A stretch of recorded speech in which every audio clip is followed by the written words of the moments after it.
Hey everyone, Corey Salt True Floyd for Amerime Media here, and are you tired of paying for unfinished games?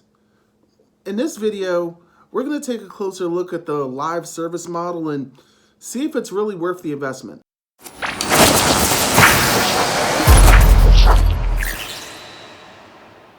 Are you tired of hearing these three dreaded words in gaming? Live service games. You know, it hasn't always been a controversial topic. With good live service games and decent early access games, everything has been going really well. I mean, even back in the day, when you take World of Warcraft, a MMORPG, live service meant you could fine tune the game, add features, weapons, and quests.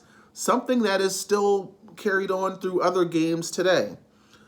Only problem is now it's gotten into some really murky waters because now you have games that are coming out that are live service games that aren't even complete. I mean, you've got Fallout 76, Anthem, Cyberpunk 2077. No Man's Sky. I could keep going. And at the end of the day, we're the ones who end up suffering. And then, of course, the company itself starts to suffer. But I think everyone's starting to catch on now. The game industry is starting to catch on that there's a middle ground when it comes to live service gaming. For instance, developers, they actually need time to work on games before launch, not after. Like, it's nothing wrong with fine tuning stuff. We get that. But when you have a day one patch that's 50 gigs, that means there's a serious issue going on. Also, putting a paywall behind something that is clearly already in the game puts a tarnish on a lot of goodwill, and it disrespects you, me, and kind of everyone else.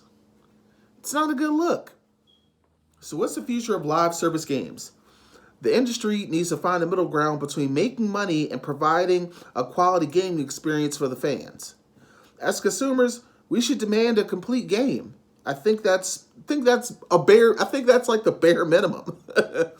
uh, not games that are incomplete and demand upfront high prices, and then if you're lucky enough to have internet for your video game, a day one patch is great. But if you don't have internet access on your console, you're screwed with whatever product you have.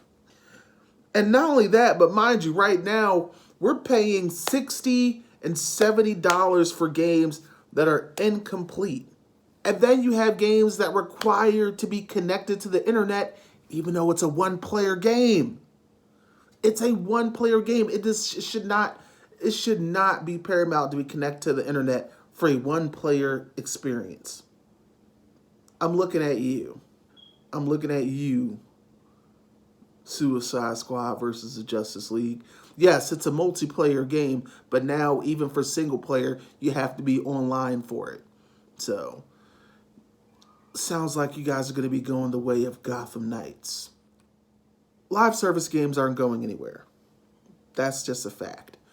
But we need to let our money talk a lot louder. Because if we're not buying these games because we don't like what they've been putting out, it'll incentivize them to do better. It will incentivize them to let the developers work in a proper schedule so they can get the product where it needs to be. Does that mean we'll have to endure some delays here and there? Sure.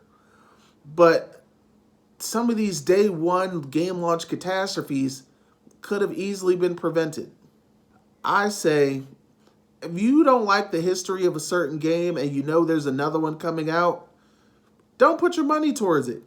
Hold on to your dollars. Wait for it.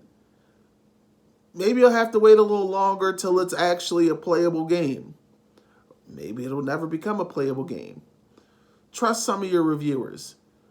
Make your own decisions, and maybe we could find a middle ground here when it comes to live service gaming. That's all the time I have today. I want to thank you for checking us out. Hopefully you're subscribed. And of course, I'll let your feelings go into the comment section. This is Corey Salted True Floyd for Amerime Media. Amerime.